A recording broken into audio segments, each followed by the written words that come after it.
If the NTA has a problem with some private imposters, then the NTA must exercise the provisions of the VET Act 2008 and initiate criminal procedures. It is an offence to offer TVET education without being registered by the training authority. Please start implementing that part of the Act.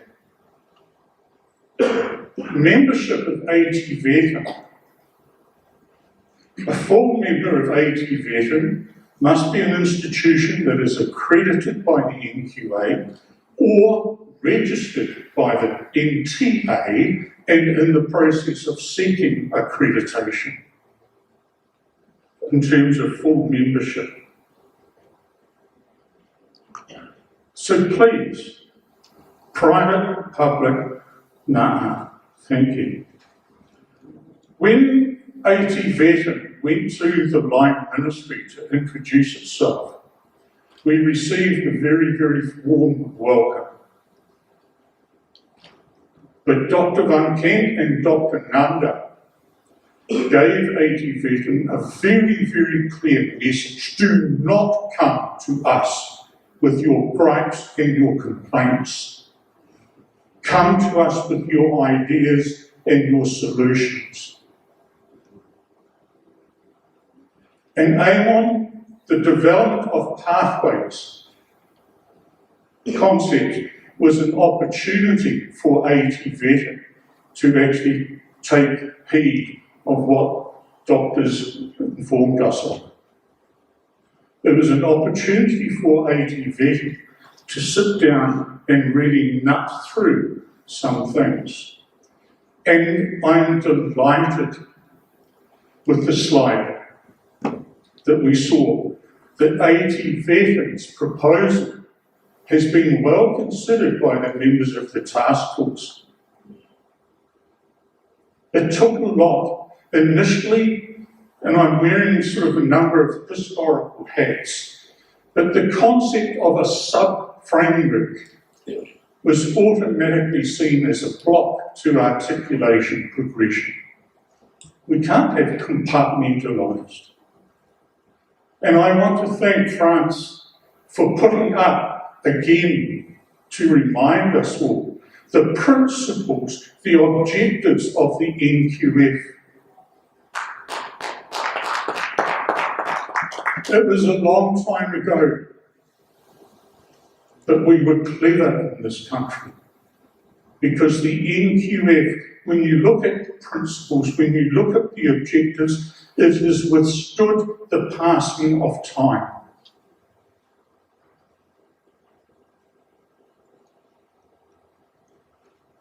AMON ATVET is very, very happy that you have used our suggestions and are now incorporating them to actually identify alternative access pathways into TVET, particularly with the arts sector, with the sports sector, with the disability sector. We fully applaud that.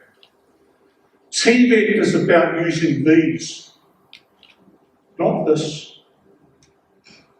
TVET is practical, and for too long we have been looking at academic criteria as aptitude guides for TVET, and we have been creating obstacles to get access into quality assured TVET training. I like the fact that the task force,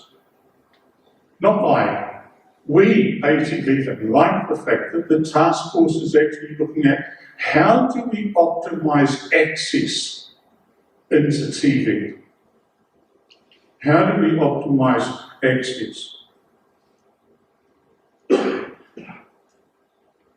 The qualifications framework, we must always remember, is a framework for exit level qualifications. It's not a program framework. It's not a curriculum framework. It's not a delivery framework.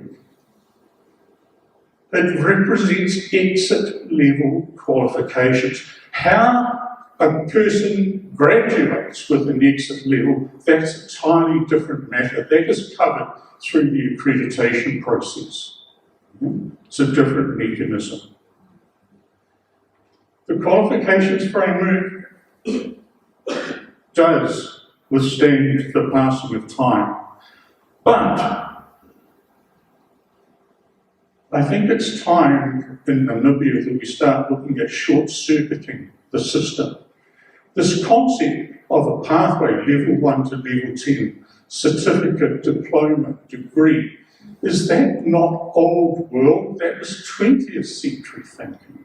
In fact, it goes back 800 years of thinking.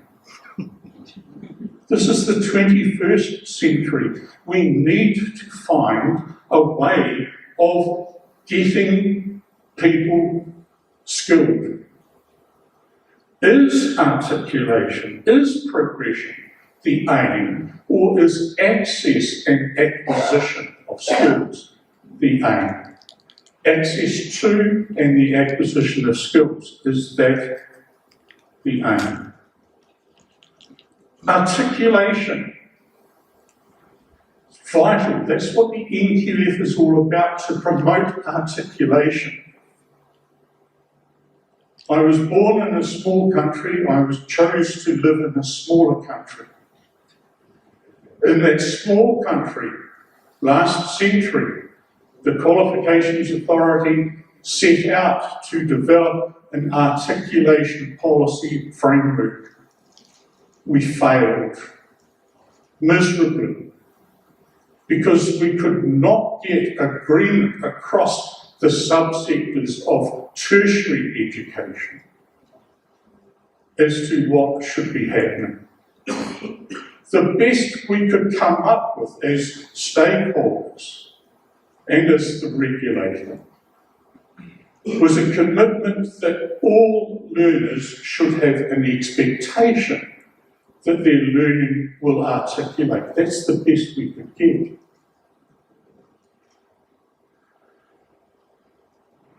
What is the problems with articulation? Some years ago, I read an article, a journal article, which is about how outcomes of learning outcomes are expressed. And the article set off or resolved some of the internal conflicts in my head. They talked about thick statements and thin statements. In the vocational education training sector, we tend to have very, very thick, detailed descriptions of the competencies which are required. In higher education, their statements of outcomes of learning tend to be much more thin, that they incorporated the quality, the characteristics of the institution as well as the competencies which were being developed. So within the two sectors, we did not have common grounds on which to negotiate articulation and agreements. And we must always remember that articulation is a negotiated agreement because the recipient institution wants to protect their standards, their reputation. But articulation must start happening. How? At the moment, what we lack, I think, in this country is a unified process of identifying occupational competencies, the occupational framework. The NQF Act talks about occupational standards, curriculum standards, which when put together become qualification standards. At the present moment, the identification of competencies for the world of work, we have two key systems. One, administered by the training authority, using their industry skills committees. But the industry skills committees, as subcommittees of the board, have been disempowered. They do not lead, they do not guide. They are told how to put qualifications together. They are told how assessment is to take place.